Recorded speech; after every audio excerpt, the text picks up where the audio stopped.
Anda bisa mendapatkan kebahagiaan dalam aktivitas apapun sekalipun sederhana. Tapi ketika kebahagiaan itu tidak diiringi dengan ridha Allah, rasanya itu akan selalu sementara. Kita butuh momen-momen baru untuk mendatangkan kebahagiaan itu. Tapi titik poin ketika Allah ridha dengan apa yang kita kerjakan, apa yang kita lakukan, maka Allah akan tanamkan satu cawan yang luas kandungannya, yang bisa menerima setiap keadaan dengan hal yang paling menyenangkan. Apapun yang kita lihat selalu nyaman. Yang kita dapati, kita ridha dengan apa yang Allah berikan. Keadaan itulah yang oleh Nabi itu diungkapkan dengan komen yang sangat simpel tapi dalam isinya. Kata Nabi, ajaban di amril mu'min. Orang beriman itu kalau benar imannya, maka kehidupan itu mengagumkan. Bila dia mendapatkan kesuksesan, dia iringi dengan kesyukuran. Sehingga sifatnya tetap proporsional. Dia sukses tapi ada keseimbangan dengan syukur. Sehingga tidak berlebihan menyalurkan kesuksesannya itu. Dan dengan sifat berlebihan itu hanya memberikan beban pada dirinya. Saya pernah sampaikan kan, di kesuksesan itu identik dengan gaya hidup. Rumus gaya di fisika itu kan selalu F1 banding lurus dengan F2. Apa yang didapat itu yang keluar. Tapi orang tidak boleh lupa bahwa F itu selalu berbanding lurus dengan P. Gaya berbanding lurus dengan tekanan, hukum Pascalnya. Semakin banyak gaya, semakin tertekan hidupnya. Itu bandingan nilai kehidupannya. Nah, jadi gaya itu diperkenankan. Karena itu bagian dari energi. W sama dengan F dikalikan S. Hukum energi kan begitu. Jadi hidup nggak mungkin kalau nggak ada energi. Tapi energi yang terbaik itu akan dihasilkan membawa kesuksesan kebahagiaan ketika ridha Allah tertanam. Saat dia sukses, dia bersyukur sehingga proporsional. Saat dia merasakan duka pun dia nyaman karena punya sabar. Nah, sabar itu mahal. Di Jepang ada banjir, itu bisa minta maafnya luar biasa, tak tahan dia bunuh diri. Di kita banjir bisa berenang. Itu gambaran. Cuma kalau nggak seimbang repot juga. Nah, membangun keseimbangan itu butuh konektivitas yang kuat dengan Allah. Konektivitas itulah yang dalam bahasa agama disebut dengan sholat namanya. Ya. Di pertemuan lalu kita sudah mencakup beberapa bagian dari sholat itu. Tapi saya ingin tekankan sedikit untuk menguatkan. Sholat berasal dari kata wasala atau silatun. Dasarnya kata wasala yang berarti terkoneksi dengan kuat. Terhubung dengan erat. Kita pernah dengar istilah silaturahmi kan? Ya kan? Kalau kita kumpul, bahasa kerennya saya mau silaturahmi kan? Tapi goalnya tercapai nggak?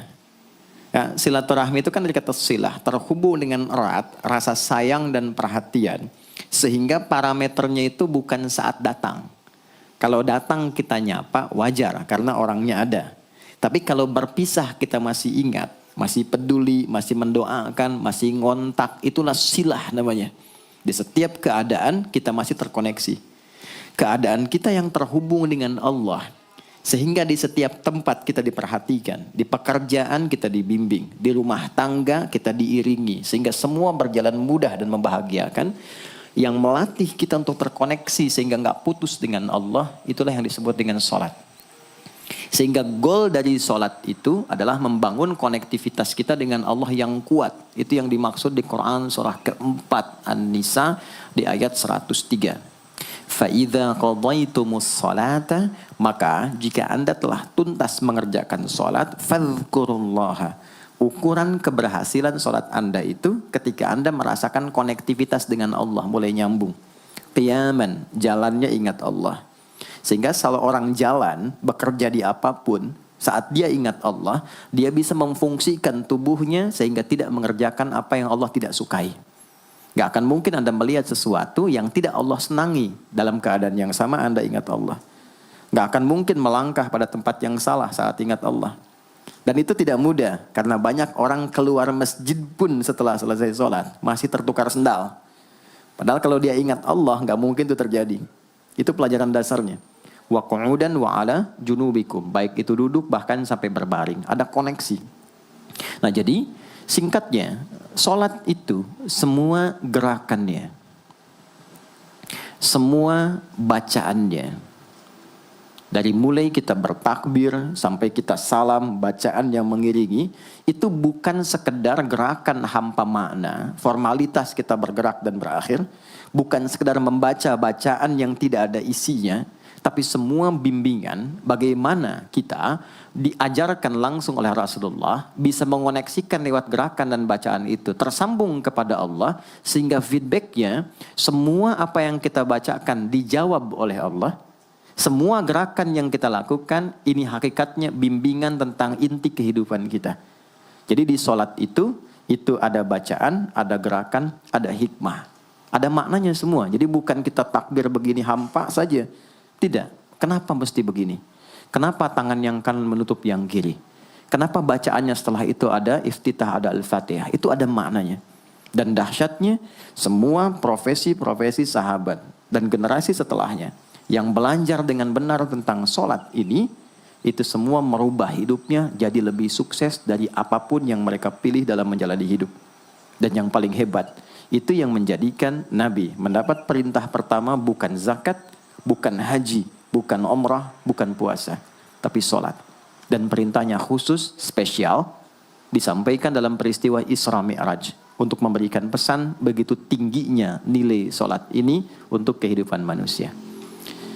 Mohon izin maaf bagi teman-teman yang baru bergabung, supaya tidak banyak mengulang, teman-teman bisa cek kembali di pelajaran sebelumnya. Kita kemarin telah selesai di pembahasan iftitah dengan tangan kanan meletakkan di punggung yang kiri, lalu kemudian diletakkan di atas dada seperti ini.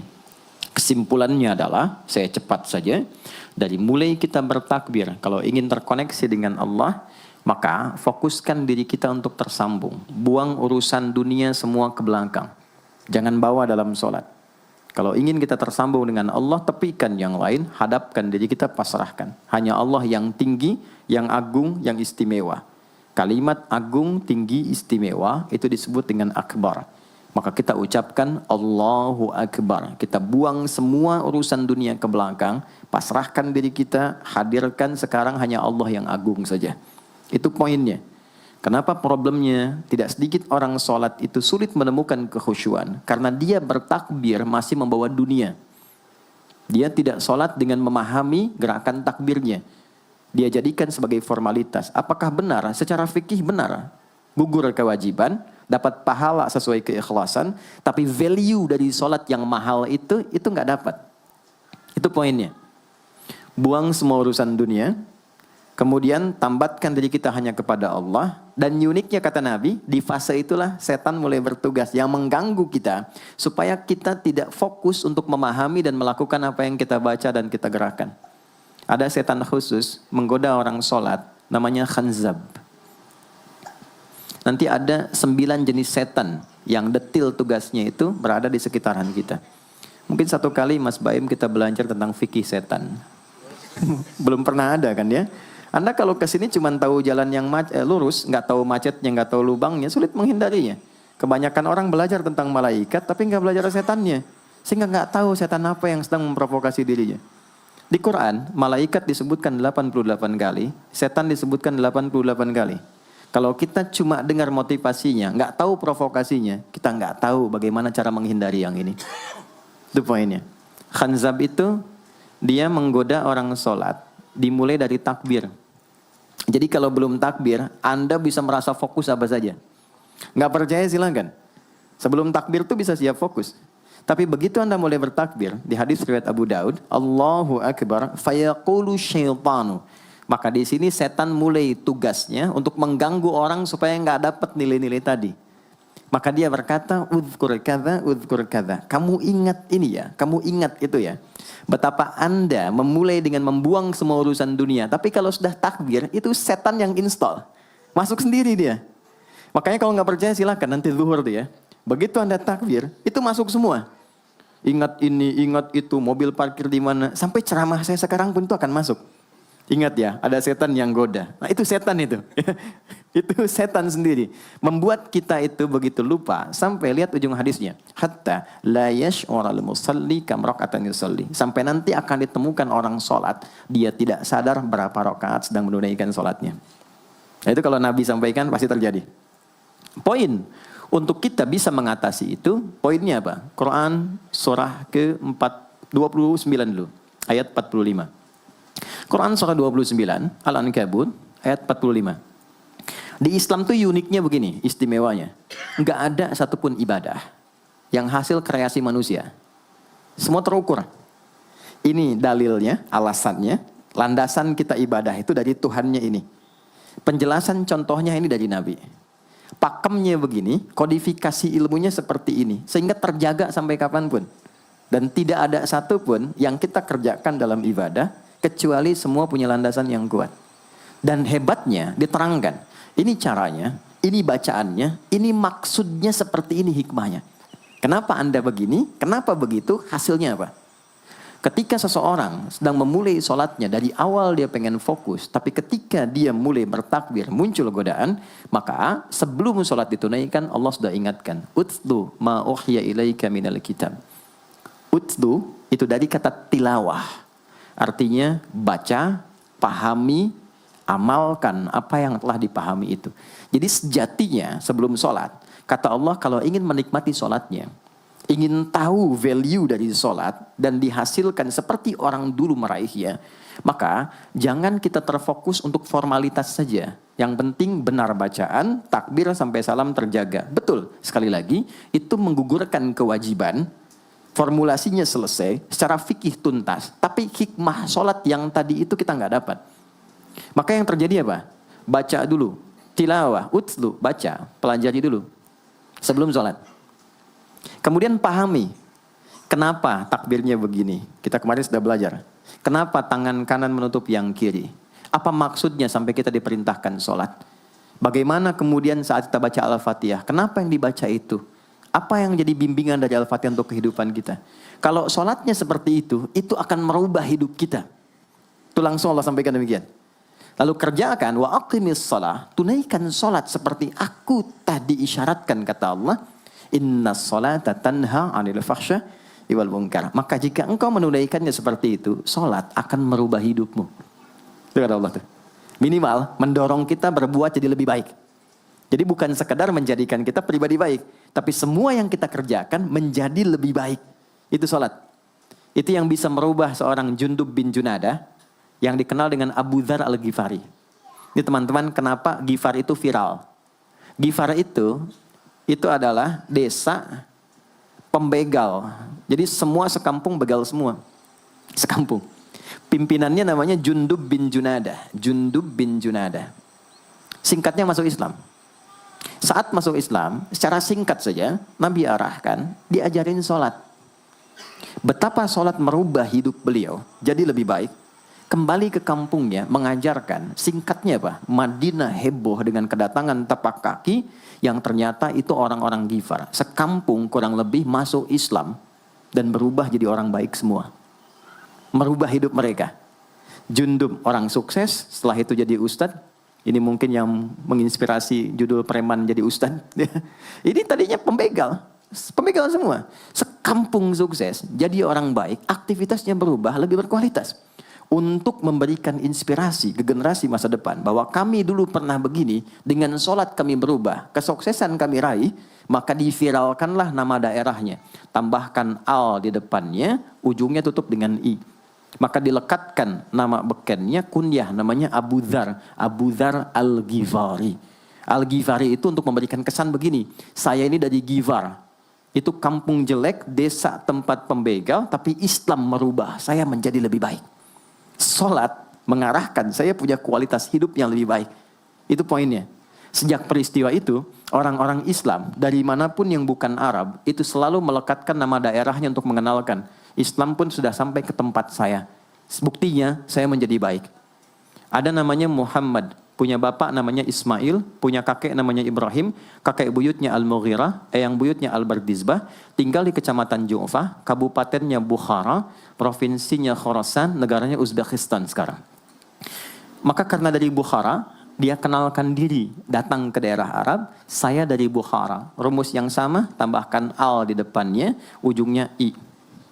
Maka dia katakan, Ana Al-Bukhari. Itulah Imam Al-Bukhari. Bukan orang Arab.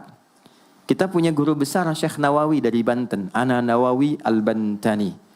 Ana Ahmad Yasin Al-Padangi. Tapi kesan kota itu untuk menunjukkan Islam telah sampai ke tempat saya dan merubah saya menjadi lebih baik. Kang Baim datang ke Mekah umrah, katakan saya Baim Bong al tanah kusiri. Maka kesan yang dibangun itu telah sampai ke tempat saya, merubah saya lebih baik. Saya Arman al Pondok Indahi misalnya kan, tidak masalah. Itu sah. Dan orang mengenal, oh rupanya Islam telah ke setiap wilayah. Tapi value-nya sampai enggak. Jangan cuma kita katakan saya dari fulan, saya dari tempat A. Poinnya adalah apa yang merubah engkau dari Islam menjadikan engkau lebih baik. Jadi kalau ada orang Islam mengaku Muslim, lisannya tidak lebih baik. Maaf sekali, telinganya mendengar tidak yang baik, perilakunya kurang baik, maka dipertanyakan klaim keislamannya. Sudah sejauh mana saya mendapatkan keberkahan dari Islam itu? Itu yang menjadikan kenapa sholat paling pokok dipaksa kita wajib. Bukan karena sujud rukuknya. Anda tidak sujud pun tidak akan menurunkan status Allah sebagai Tuhan. Tetap Tuhan.